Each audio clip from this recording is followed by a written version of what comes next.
नमस्कार, आदाब। आप देख रहे हैं न्यूज 18 का डिजिटल प्लेटफॉर्म और मैं हूं इकबाल हुसैन। आज हम बात कर रहे हैं आंध्र प्रदेश के विशाखापट्टनम से आई उस दिल दहला देने वाली खबर की जो पूरे देश को झकझोर रही है। ये कहानी किसी फिल्म से कम नहीं। एक शादीशुदा नेवी टेक्नीशियन जिसकी पत्नी घर पर नहीं थी, उसने अपनी प्रेमिका को घर बुलाया, फिर दोनों में झगड़ा हुआ। उसने बड़ी क्रूरता से हत्या कर दी। शव को चाकू से काट कर टुकड़े टुकड़े कर दिए। एक हिस्सा फ्रिज में रख दिया, दूसरा बोरी में भरकर बिस्तर के नीचे छिपाया। सिर और हाथ जलाने की कोशिश की और फिर खुद पुलिस स्टेशन जाकर सब कुछ कबूल कर लिया। यह घटना गजुवाका इलाके के एलवी नगर में हुई है। आरोपी का नाम सी रविंद्र है, जिसकी उम्र 35 साल है, जो भारतीय नौसेना में टेक्नीशियन के पद पर आईएनएस डेगा पर तैनात था। मूल रूप से वो विजयनागरम जिले के राजम का रहने वाला है। मृतका का नाम मोनिका था और उसकी उम्र थी 28 साल, जो विशाखापट्टनम की रहने वाली थी। आइए जानते हैं कैसे शुरू हुआ ये रिश्ता। पुलिस के मुताबिक रविंद्र और मोनिका की मुलाकात 2020 के आसपास हुई थी, जब लॉकडाउन का पीरियड था। एक डेटिंग ऐप मिंगल या इसी तरह के दूसरा ऐप भी हो सकता है पर हुई थी। दोनों के बीच दोस्ती बढ़ी और धीरे धीरे ये अफेयर में बदल गया। रविंद्र शादीशुदा का था, लेकिन मोनिका के साथ उसका रिलेशन चलता रहा। मोनिका उससे पैसे की मांग करती रहती थी। पुलिस जांच में पता चला कि मोनिका ने रविंद्र से करीब 3.5 लाख रुपए लिए थे और वो बार बार पैसे मांगती थी। साथ ही वो रविंद्र को धमकी देती थी, अगर पैसे नहीं दिए तो वो उसकी बीवी को पूरे अफेयर के बारे में बता देगी।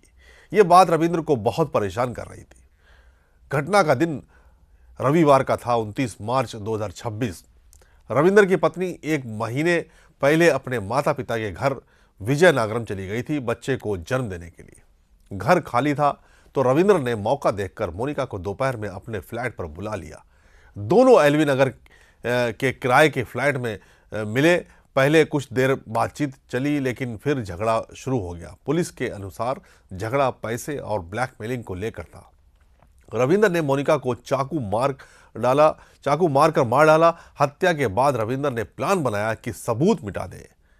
वो पहले से ही ऑनलाइन एक चाकू मंगवा चुका था। उसने शव को 2-3 हिस्सों में काट दिया। एक हिस्सा फ्रिज में रख दिया, दूसरे हिस्से को बोरी में भरकर बिस्तर के नीचे छुपा दिया। फिर उसके बाद सिर और हाथों को सबूत मिटाने के लिए वो शहर के बाहर खाली जगह पर ले गया और जला दिया। कुछ रिपोर्ट्स में फोन भी जलाने की बात है। उसने सोचा था कि परफेक्ट क्राइम कर देगा, लेकिन दिल में डर और अपराध बोध था, यानी कि पश्चाताप भी था। अब समझने की बात है कि सरेंडर कैसे हुआ। हत्या के बाद रविंद्र ने अपने एक दोस्त को फोन करके पूरी बात बता दी। दोस्त ने उसे चेतावनी दी कि यह गलत है, पुलिस के पास जाओ। फिर रविंद्र खुद गजुवाका पुलिस स्टेशन पहुंच गया और सीआई पर्दासारथी के सामने पूरा बयान दे दिया। उसने कहा कि मोनिका मुझे पैसे के लिए परेशान करती थी, ब्लैकमेल करती थी, इसलिए मैंने ऐसा किया। पुलिस ने तुरंत मौके पर पहुंची। फ्लैट में फ्रिज से शव के हिस्से बरामद हुए, बोरी से बाकी हिस्से मिले। पोस्टमार्टम के लिए शव भेज दिया गया। पुलिस ने मर्डर का केस दर्ज कर लिया। रविंद्र को गिरफ्तार कर लिया गया है और पूछताछ चल रही है। यह घटना क्यों इतनी सनसनीखेज है? यह केस श्रद्धा वालकर हत्याकांड की याद दिलाता है, जहां प्रेमी ने शव के टुकड़े किए और फ्रिज में रखे थे।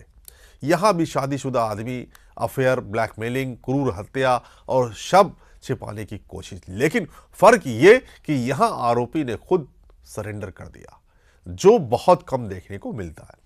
पुलिस का कहना है कि रविंद्र ने प्लानिंग की थी, लेकिन आखिरकार पश्चाताप और डर ने उसे सरेंडर करने पर मजबूर कर दिया।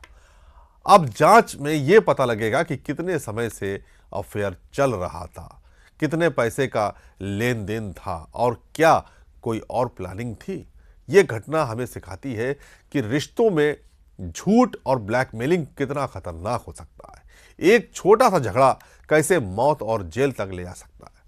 नेवी जैसे सम्मानित पद पर तैनात व्यक्ति का यह व्यवहार पूरे परिवार और समाज को शर्मसार करता है। पुलिस अभी और डिटेल्स निकाल रही है। अगर कोई नई अपडेट आएगी तो हम आपको जरूर बताएंगे। ये थी विशाखापट्टनम की इस डरावनी घटना की पूरी कहानी। सावधान रहें, सुरक्षित रहें। जय हिंद।